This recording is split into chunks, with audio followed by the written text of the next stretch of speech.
बार्शी शहरात महिलेची फसवणूक व बलात्कार प्रकरण, नातेवाईकांचा आत्मदहनाचा प्रयत्न।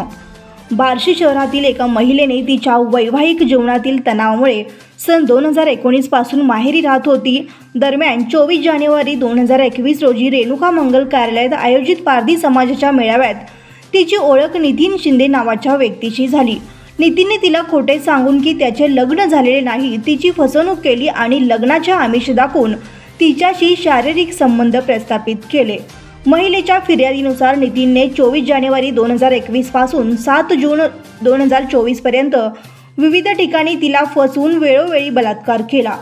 त्याने कुरुडवाडी रोडवरील वैशाली लॉज, तुळजापूर रोडवरील लॉज आणि नाईकवाडी प्लॉट येथील तिच्या भाड्याने घेतलेल्या घरात शारीरिक संबंध प्रस्थापित केले। 25 जून 2022 रोजी महिलेच्या नातेवाईकांनी तिला माहिती दिली की नितीनच्या यापूर्वीच पिंकी नावाच्या महिलेशी लग्न झालेले असून त्याला 4 मुले आहेत। महिलेने नितीनची याबाबतीत विचारपूस केली असता नितीनने तिला हे मान्य केले आणि धमकी दिली की तिचे फोटो व्हायरल करेल आणि त्यामुळे महिलेने आपल्या कुटुंबियांना या घटनेची माहिती दिली आणि 7 जून 2024 रोजी नितीनने इंस्टाग्रामवरून कॉल करून तिला भेटण्याची धमकी दिली। त्यावेळी नितीनने पुन्हा तिच्यावर जबरदस्तीने शारीरिक संबंध केले। महिलेने या सर्व घटनेची माहिती तिच्या कुटुंबियांना दिली आणि नंतर बार्शी पोलीस ठाण्यात तक्रार दाखल केली। पोलिसांनी तिच्या तक्रारीवरून गुन्हा नोंदवून तपास सुरू केला आहे। या प्रकरणाने बार्शी शहरात खळबळ उडाली असून पोलिसांनी आरोपी नितीन शिंदेंवर कठोर कारवाई करण्याचे आश्वासन दिले आहे। न्याय मिळण्यासाठी पीडित महिलेच्या नातेवाईकांनी पोलीस उपविभागीय कार्यालय बार्शी येथे रॉकेल ओतून आत्मदहनाचा प्रयत्न केला। महिला पोलीस कर्मचाऱ्यांनी तत्काळ हस्तक्षेप केल्यामुळे हा अनर्थ टळला। पोलिसांनी पीडित कुटुंबाच्या मागण्या ऐकून घेतल्या असून आरोपीवर कठोर कारवाई करण्यात येईल असे आश्वासन दिले आहे। या घटनेमुळे शहरात तणावाचे वातावरण निर्माण झाले आहे।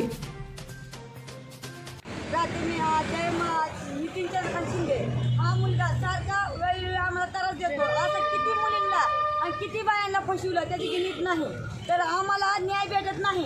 तर आम्ही इथं एक तर साहेब आम्ही सकाळ धरणं आहोत, आम्हाला इथं साहेबाची गाठ नाही, साहेब नाही तिथं। एक तर आम्हाला न्याय भेटला पाहिजे, नाहीतर आम्ही इथं सरप पेट्रोल टाकून आम्ही जळून मारणार। इथं आम्हाला न्यायच भेटत नाही।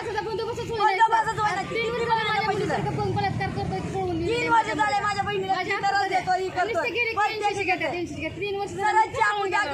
चाकू लावतो, ही करतोय, सारखा धमकी देतो।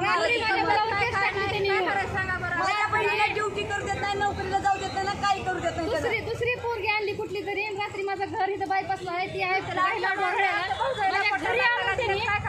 पोरीची कुठली पोरगी आहे त्या पोरीची त्या बाईची केस माझ्या मुलावर टाकली। त्याला सवय आहे दुसऱ्या 376 केस करायची इच्छा ठेवली।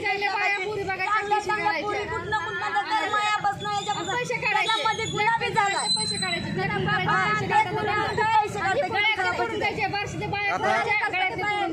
त्याला आता बार्शी शहर पोलिसांनी ताब्यात घेतलेला आहे। त्यांच्या घरचे धमकीचे फोन आहेत आम्हाला। कुणाचे? त्यांच्या घरचे धमकीचे फोन आहेत। जीवन मारतो, हे करतो, आमचे पोलीस काय करत नाहीत। पोलीस माझं काही वाकडं करत नाहीत। मी आज किती बार आलो सुटून माझं पण वाकडं करत नाही, धमकी दाखवतात ना ते।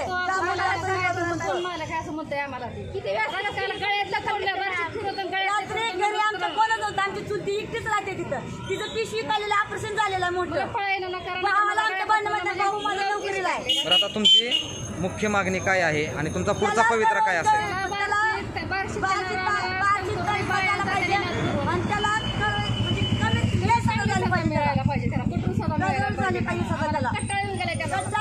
प्रत्येक लोकांना किती तर बाळांना पाहिजे,